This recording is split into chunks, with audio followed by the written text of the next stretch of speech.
Bismillahirrahmanirrahim. Assalamualaikum warahmatullahi wabarakatuh. Kami dari kelompok 2 ingin mempresentasikan sistem peredaran darah.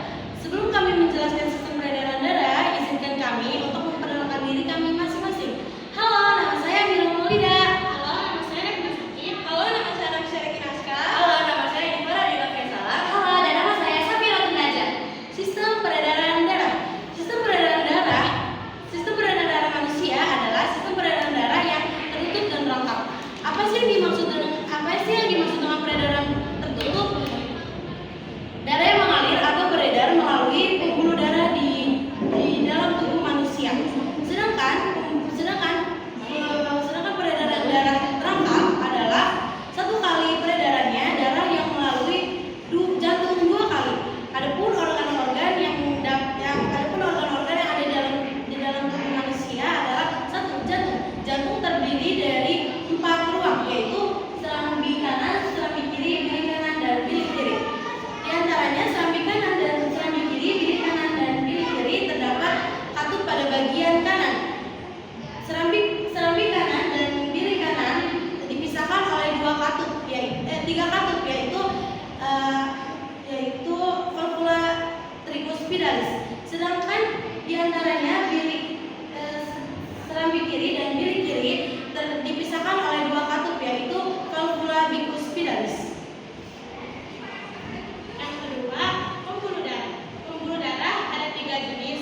Yang pertama, kapiler, yang terjadi pertukaran antara oksigen dan nutrisi dalam karbon dioksida dari seluruh jaringan tubuh. Yang kedua, arteri atau pembuluh nadi yang mengedarkan darah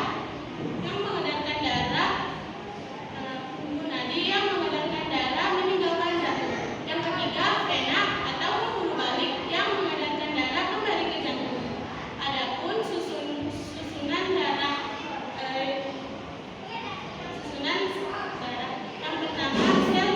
yang pertama eritrosit, sel darah merah; leukosit, sel darah putih; trombosit, keping darah. Adapun aliran darah, yaitu aliran peredaran darah kecil dan aliran peredaran darah besar. Yang akan kita bahas saat ini adalah aliran peredaran darah besar. Aliran peredaran darah besar adalah darah yang melewati seluruh jaringan tubuh vena. Eritrosit adalah sel darah merah yang berfungsi untuk mengikat oksigen dan karbon dioksida. Ciri-ciri eritrosit yaitu memiliki bentuk bulat pipi cekung, tidak memiliki inti sel, dan berusia 120 hari, mengandung hemoglobin, dan juga terdiri atas 5-6 juta sel. Fungsi hemoglobin berkaitan dengan oksigen dan karbon dioksida. Plasma darah merupakan cairan paraseluler yang mengandung zat-zat terlarut. Secara normal, hampir 99% sel darah adalah sel darah merah, dan susunan lainnya yaitu sel darah putih dan keping darah. Leukosit adalah sel darah putih. Leukosit terdiri dari 5 jenis, yaitu monofit, neutrofil, basofil, eosinofil, dan limfosit. Leukosit memiliki fungsi yaitu melindungi tubuh dari infeksi dengan berbagai cara. Monofit dan neutrofil memakan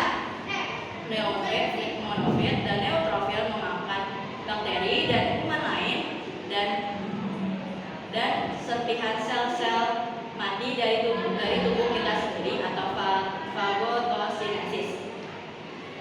Sedangkan limfosit menghasilkan zat antibodi. Sel darah putih memiliki bentuk yang tidak tetap.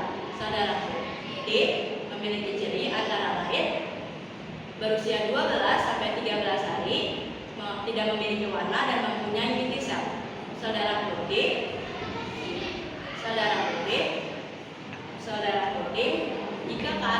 jika memiliki jumlah yang normal disebut dengan